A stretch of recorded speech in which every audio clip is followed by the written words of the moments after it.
नमस्कार, आप देख रहे हैं स्पेशल रिपोर्ट न्यूज रूम से। आपके साथ मैं हूं अंजना ओम कश्यप। योगी सरकार में अफसरों के धमाकेदार तबादले। ऐसे तमाम अफसर जो कि या तो अखिलेश के फेवरेट थे या मायावती के फेवरेट थे, सबको इधर उधर कर दिया है। और 9 अफसर तो ऐसे हैं, नाम सुनिए, रमा रमण, नवनीत सहगल, इन सबको, जिनका नाम आपने खूब सुना होगा, डिंपल वर्मा, अनीता सिंह, इस जैसे 9 अफसरों को वेटिंग लिस्ट में रख दिया है।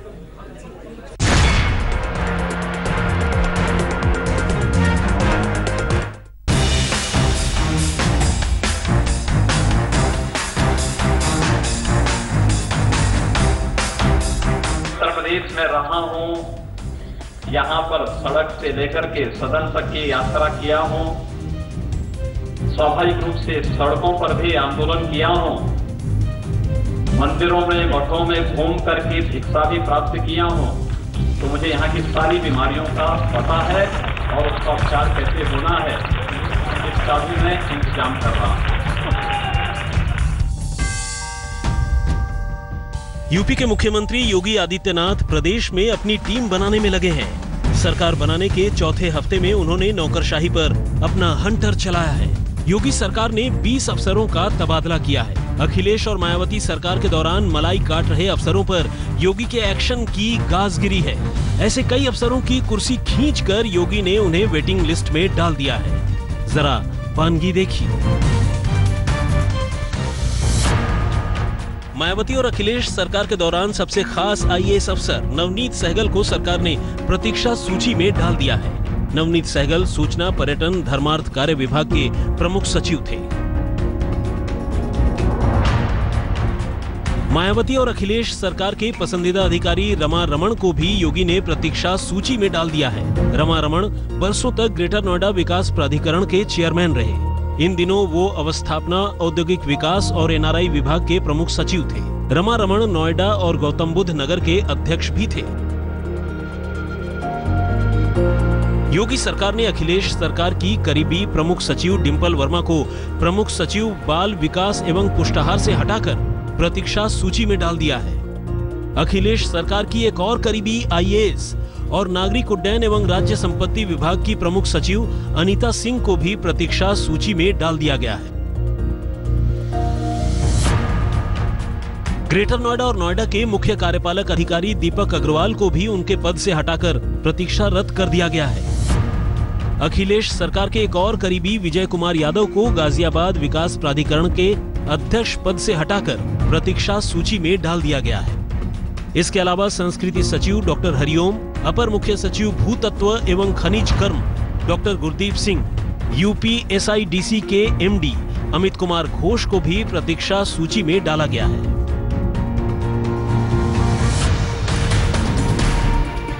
योगी सरकार ने अखिलेश और मायावती सरकार के दौर में मलाईदार पदों पर रहे अफसरों को हटाकर उनकी जगह अपने खास अफसरों को तैनात किया है। दिल्ली से यूपी आए सीनियर आईएएस अफसर अवनीश अवस्थी को भी नई तैनाती मिल गई है।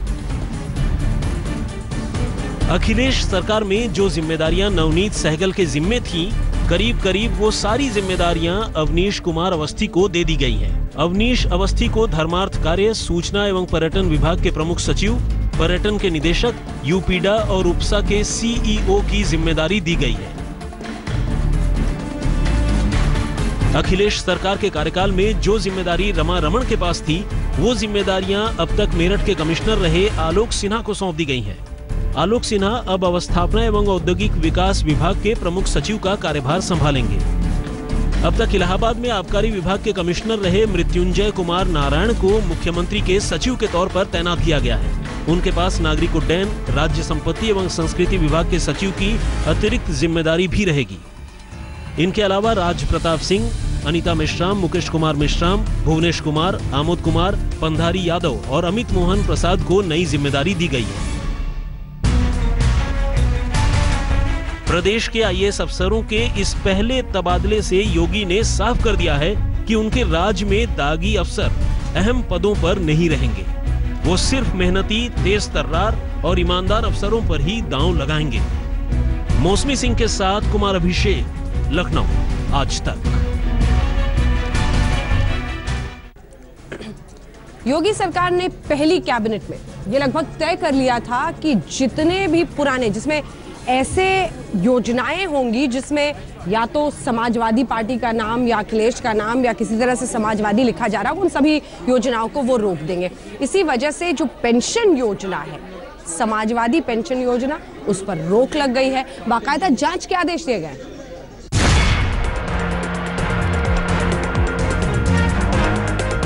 के 6,000 और महीने के 500, ये सिर्फ रुपए नहीं है। किसी मजबूर बेसहारा के घर में इन्हीं से रोटी की खुशबू है आई, और कभी यही बन जाते हैं दवाई। समाजवादी पेंशन योजना।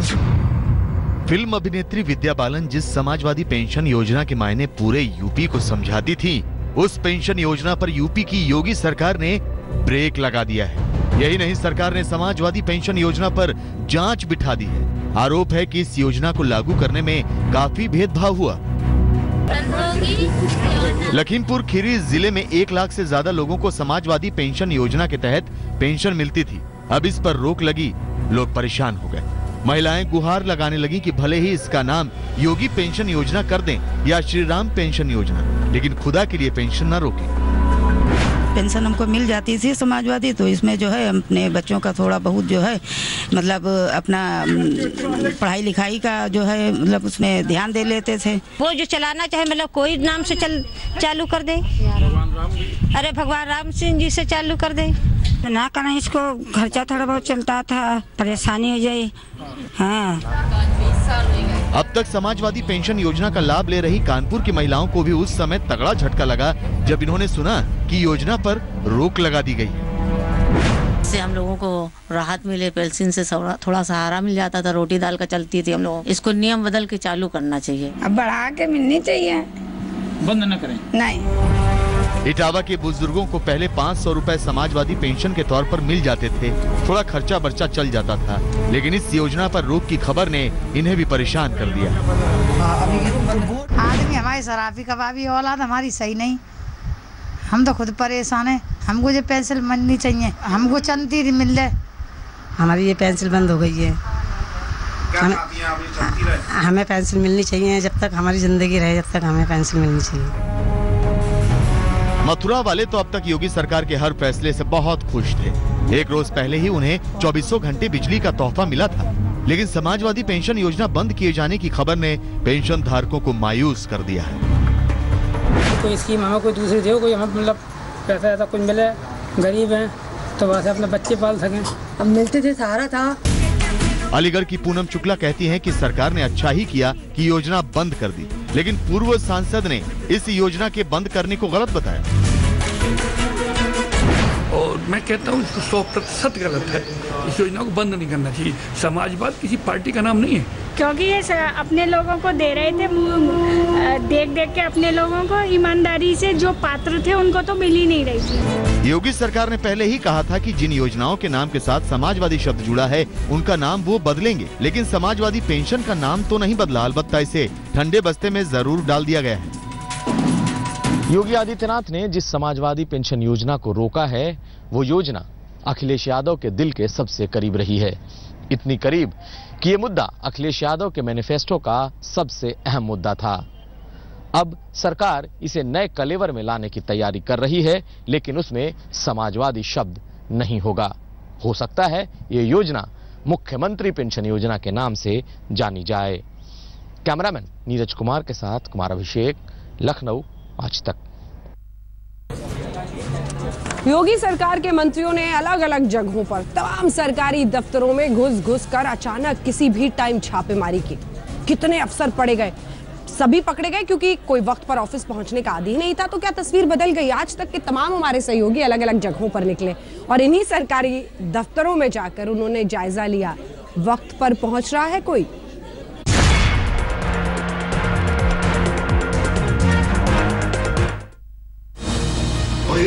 आदमी नहीं है, कर्मचारी यहाँ मौजूद नहीं है। ये 11 बजे यह हाल है आप लोग। यूपी में लेट लतीफ बाबुओं को लाइन में लाने के लिए योगी के मंत्रियों ने दफ्तरों में हल्ला बोल दिया। मंत्रियों के अचानक पहुंचने से बाबुओं के होश फाख्ता हो गए। कई बाबू नदारद मिले तो कई देर से आते दिखे। मंत्रियों के औचक निरीक्षण के बाद आज तक ने यूपी के अलग अलग शहरों में सरकारी बाबुओं की लेट लतीफी का रियलिटी चेक किया। सबसे पहले आपको लखनऊ का हाल दिखाते हैं।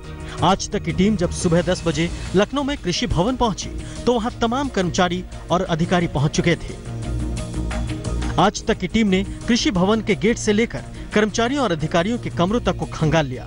पहुंच जाना होता है। हम इस वक्त कृषि भवन के अंदर हैं और तमाम गाड़ियां अधिकारियों की और जो यहाँ के कर्मचारी हैं उनकी गाड़ियां दिखाई दे रही हैं। यानी कि असर इस वक्त कम से कम दफ्तर के बाहर हमें दिख रहा है। यानी आज तक के लेट लतीफी टेस्ट में लखनऊ का कृषि भवन पास हुआ।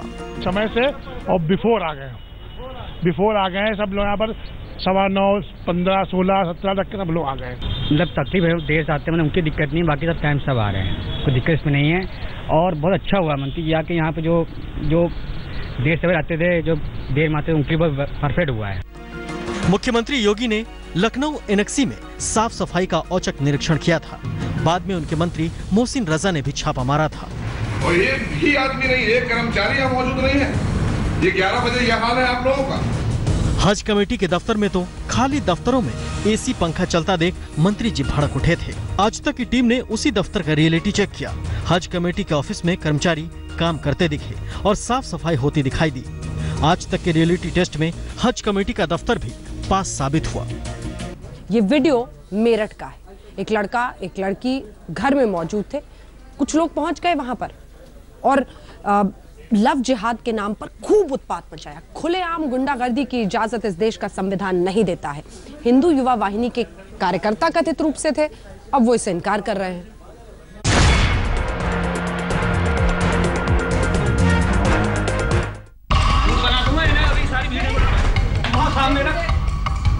हमारे लिए महत्वपूर्ण ये है कि हमारी बेटियां, हमारी माताएं सुरक्षित रह सकें।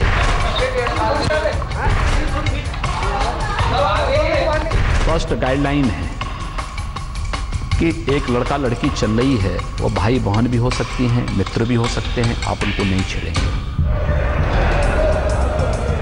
उत्तर प्रदेश की कमान संभालते ही मुख्यमंत्री योगी आदित्यनाथ ने स्वच्छ शासन और सचेत सरकार की अपनी प्राथमिकताएं तय कर दी। योगी के एजेंडे में यूपी की महिलाओं, बहु बेटियों और बहनों की सुरक्षा सर्वोपरि है। ये साफ हो चुका है। लड़कियों से छेड़छाड़ रोकने के लिए चुनाव पूर्व जारी बीजेपी के घोषणा पत्र से निकलकर एंटी रोमियो दल सड़कों पर एक्शन में भी आ गया। लेकिन मेरठ की एक इमारत में जो घटना हुई वो कई सवालों के साथ सामने है। योगी सरकार ने बेशक लड़कियों और महिलाओं की सुरक्षा का वादा किया है, लेकिन उस वादे की आड़ में अगर चंद संगठन नैतिकता के नाम पर अपनी दुकान सजाने लगे तो फिर सरकारी नीतियों का क्या फायदा, उन पर क्या भरोसा।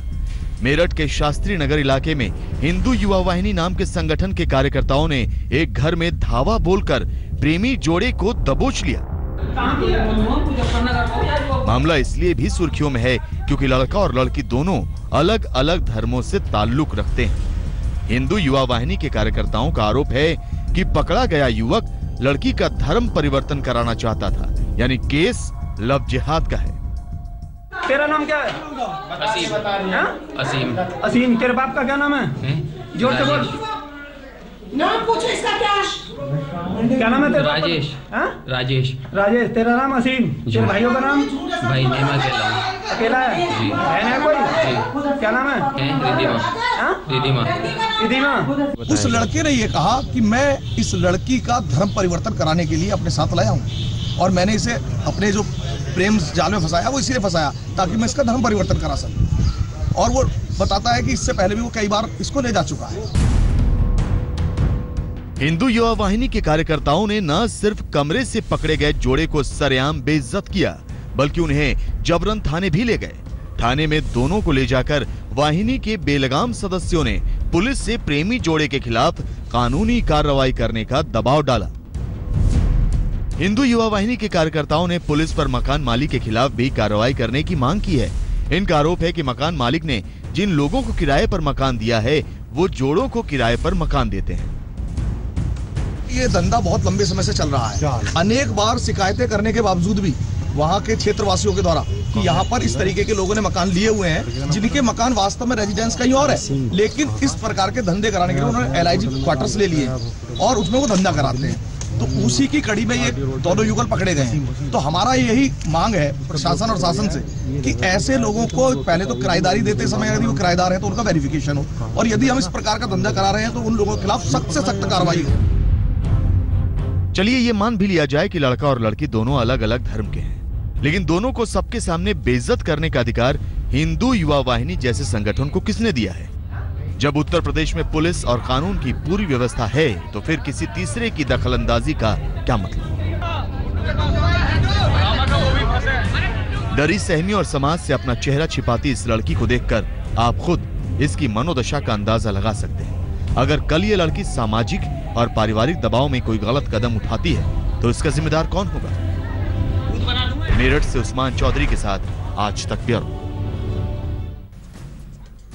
हिंदू युवा वाहिनी, आरोप उन्हीं के कार्यकर्ताओं पर है, लेकिन इन सब के बीच उस लड़के का क्या हुआ जिससे आप देख रहे हैं वीडियो में ये तमाम गुंडे सवाल जवाब कर रहे हैं। दरअसल उस लड़के को अब सलाखों के पीछे भेज गया है। बहुत सारी धाराएं लगाई गई हैं लड़की के परिवार वालों की शिकायत पर।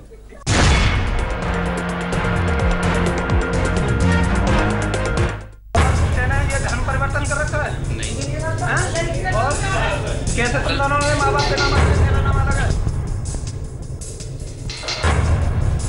उत्तर प्रदेश में सरकार बेशक बदल गई है, लेकिन चुनावी मैनिफेस्टो में किए गए वादों का पूरा असर अभी दिखने में शायद वक्त लगेगा। लेकिन उस लम्हे से पहले तक की जो तस्वीरें सामने आ रही हैं, वो परेशान करने वाली हैं।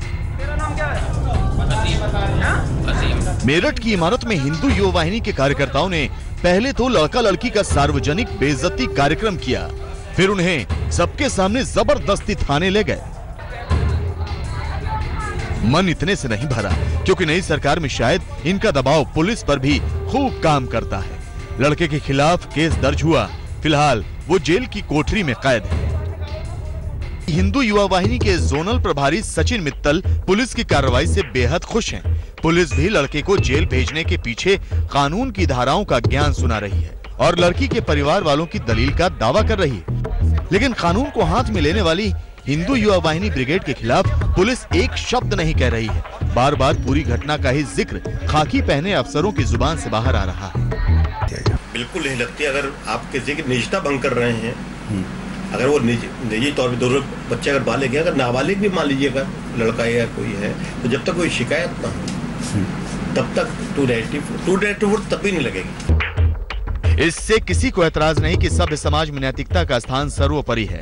मोहल्ले में अश्लीलता की कोई जगह नहीं होनी चाहिए, लेकिन इन सब को रोकने के लिए पुलिस और कानून की व्यवस्था है। हालांकि जिस घर से लड़के को पकड़ा गया है उसके आसपास रहने वाले लोग मकान मालिक पर सामाजिक गंदगी। योगी आदित्यनाथ ने भी बार बार दोहराया है कि राज्य में उनकी प्राथमिकता महिला सुरक्षा है।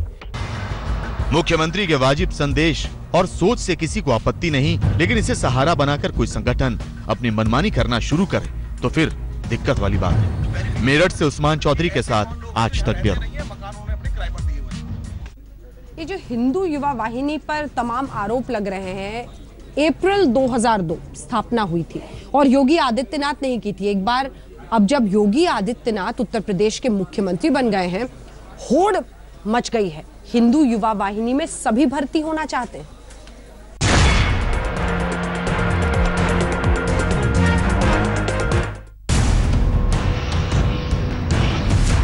अपने टीवी स्क्रीन पर इन तस्वीरों को देखिए, सबूत खुद ब खुद मिल जाएगा। पूर्वी उत्तर प्रदेश हो या फिर पश्चिमी उत्तर प्रदेश, हिंदू युवा वाहिनी का सदस्य बनने के लिए लगातार इस संगठन में जुड़ने वाले युवाओं की तादाद बढ़ रही है। अभी तक हिंदू युवा वाहिनी में इतनी तेजी नहीं दिखी थी, लेकिन यूपी में योगी सरकार बनते ही बहुत तेजी से इस हिंदूवादी संगठन का विस्तार होने लगा है। आलम यह है कि सदस्यता के लिए रोजाना हजारों ऑनलाइन आवेदन आ रहे हैं। मेंबर बनना आया हिंदू युवा वाहिनी से। हाँ, मैं जुड़ना चाहते हैं सदस्य होना। अच्छा, क्या बोला इन्होंने? तो इन्होंने कहा कि हम आपका इंटरव्यू लेंगे, फिर आपको देंगे। ये लगा लो कि 90% इजाफा हो रहा है। लोग अपनी मन से हैं, लोगों में विश्वास भी जगा हुआ है हिंदू युवा वाहिनी के प्रति। पहले जितना था उससे ये लगा लो कि 101% ज्यादा है। भारत माता की। रिपोर्ट ये भी आई है कि अप्रैल के पहले सप्ताह में हिंदू युवा वाहिनी से जुड़ने के लिए रोजाना 5000 आवेदन आ रहे हैं, जबकि इससे पहले मुश्किल से ये संख्या 100 या 200 थी। हम आपको खास जानकारी ये दे दें कि हिंदू युवा वाहिनी का गठन 2002 में खुद योगी आदित्यनाथ ने ही किया था। हालांकि किसी भी धर्म से जुड़े किसी संगठन के निर्माण में किसी को कोई आपत्ति नहीं होनी चाहिए, लेकिन जब उद्देश्यों और संकल्प के नाम पर उसकी उत्पत्ति का मूल मकसद ही सवालों के कटघरे में खड़ा हो जाए तो ऐतराज यहीं से शुरू होता है। इलाहाबाद से पंकज श्रीवास्तव, मुजफ्फरनगर से संदीप, संत कबीर नगर से आलमगीर और मेरठ से उस्मान चौधरी के साथ रोशन जायसवाल, वाराणसी, आज तक। है कि योगी आदित्यनाथ ने ही एक वक्त हिंदू युवा वाहिनी की स्थापना की थी। क्या सोच थी, क्या है हिंदू युवा वाहिनी का योगी से रिश्ता, देखिए।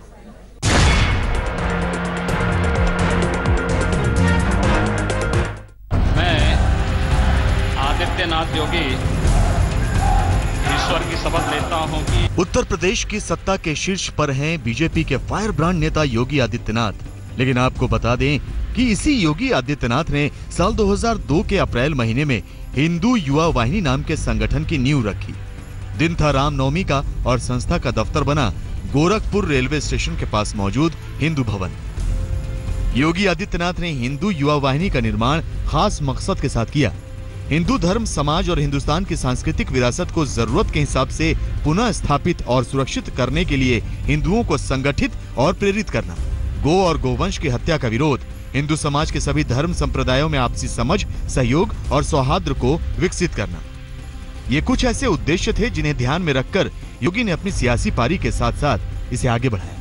खास बात यह भी है कि 2002 में हिंदू युवा वाहिनी का गठन हुआ और उसी के बाद से लोकसभा चुनाव में आदित्यनाथ की जीत का अंतर भी बढ़ने लगा। 1999 लोकसभा चुनाव में योगी सिर्फ 7,339 वोट से ही जीत पाए। इसके बाद 2002 में इन्होंने हिंदू युवा वाहिनी बनाई। इसके ठीक बाद 2004 में योगी ने अपने सियासी विरोध को 1,42,039 वोटों से हराया। 2009 में फासला बढ़कर 2,20,271 हुआ और 2014 में योगी 3,12,783 मतों से जीते। हिंदू युवा वाहिनी अपने मकसद और मंजिल से कितनी पास कितनी दूर है विश्लेषण का विषय है, लेकिन सियासत की राह में योगी को वाहिनी का साथ खूब भा रहा है। आज तक ब्यूरो।